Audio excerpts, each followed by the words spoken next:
Hi guys! Andito nga pala kami sa The Black Dormitory and itatry namin yung mga affordable na pagkain pero masarap. At unang-una, walking distance lang dito sa The Black Dormitory. Hi guys! Andito ulit kami sa may De La Rosa Street, Pio del Pilar, Makati, for what? So ito yung nasi goreng.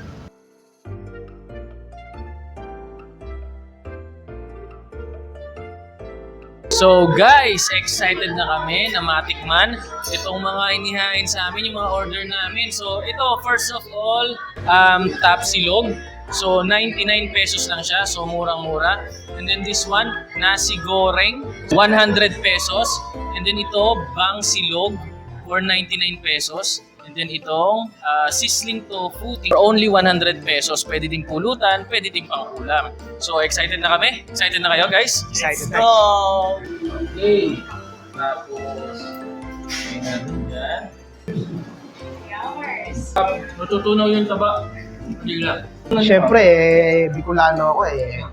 Paborito ko yung sizzling tofu. May konting sili. Lagyan natin konting sili yan. Namnam yung tofu niya. Ito mukhang hindi na kailangan ng ulam na ito, nasi goreng na ito eh. Labas. Sarap talaga. Masarap, affordable, tapos 2 minutes walk lang from the block. So, yun para sa akin, 100% recommended ko to.